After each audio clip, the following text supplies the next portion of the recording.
வணக்கம். தேசம் சிறப்பு செய்திகளுக்காக நான் உங்கள் ரேவதி குணால. பேராக்கில் அதிநவீன நியூரோ ரோபோட்டிக் மற்றும் சைபர்லிங் புனர்வாழ்வு மையம் திறப்பு விழா கண்டது. குலசேகரன், சரவணன், சிவகுமார், ரமணனின் பங்களிப்பு முக்கியம் வாய்ந்துள்ளது. பேர சுல்தான் புகழாரம்.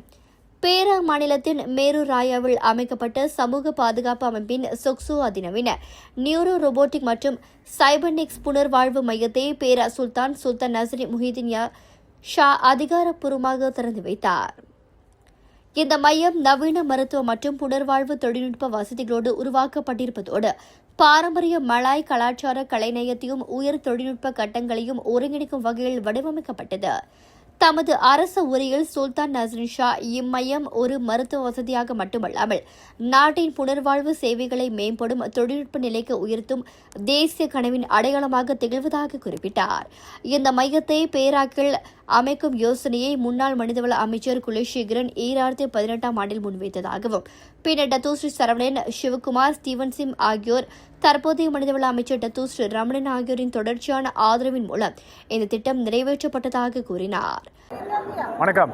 இன்றைக்கு மேரு ஈப்போல இருக்கோம். இங்கே உலகத்திலே ஆக பெரிய ரீஹபிலிட்டேஷன் சென்டர். அப்படின்னா நீங்கள் அடிபட்டுட்டு அந்த மாதிரி பேரலைஸ் அந்த மாதிரி சூழ்நிலை இருந்தீங்களா, இவங்களுக்கு வலி இருக்குது, உங்களை திருப்பி நார்மலாக எட்ட வர்றது. இது புதுசு இல்லை. இங்கே அதுக்கு மலாக்காவில் இருக்குது. அப்புறம் ஆரம்பித்தது ஜப்பானில். ஆனால் இங்கே என்ன புதுமைனா, ஸ்வீடனில் மித்த நாட்டில் உள்ளதெல்லாம் எல்லா ஜாமான்லாம் எட்டு வந்திருக்காங்க. நல்ல வசதி இருக்குது.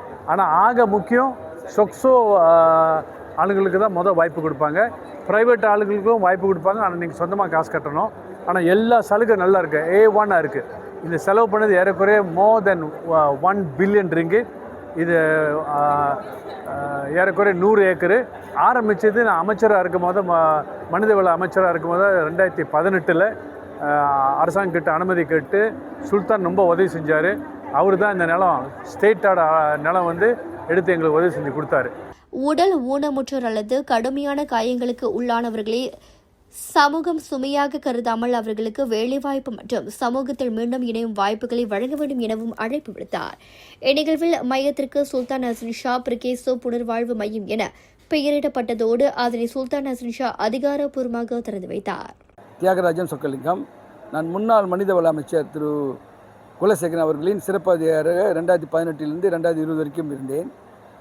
அந்த காலகட்டத்தில் தொழில் சார்ந்த விபத்துக்கள் நிறைய நடைபெறும் பொழுது வட மாநிலத்திலிருந்து, குறிப்பாக பினாங் கெடாலிருந்து மறுவாழ்வு, அதாவது திருப்பி வேலைக்கு போகும் திட்டத்தின் கீழ் மலாக்கா மாநிலத்தில் ஒரு சொக்சோ மறுவாழ்வு மையம் இருந்தது.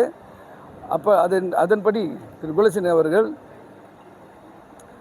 வட மாநிலத்திலிருந்து மலாக்கா போவதற்கு அதிக சிரமம், அதிக நேரம், அதிக பண செலவு ஏற்படும் என்று கருதி வட மாநிலத்தில் ஒரு மறுவாழ்வு மையத்தை உருவாக்க வேண்டும் என்று எண்ணத்தை கொண்டிருந்தார். அதற்கு என்னை தலைவராக நியமித்து ஆய்வுகள் செய்யும்படியும் அதற்கான நிலத்தை அடையாளம் காணும்படியும் என்னிடம் கேட்டுக்கொண்டார்.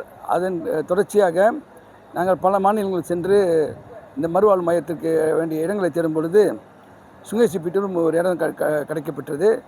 ஆனால் அதன் பிறகு ஈப்போ மிக வசதியாகவும் சுலபமாக இருக்கும் என்று ஈப்போவில் அன்றைய காலகட்டத்தில் நமது மதிப்புக்குரிய சுல்தான் அவர்களின் அனுமதியோடு ஈப்போவில் ஒரு மருத்துவ மையம் உருவாக்க வேண்டப்பட்டது.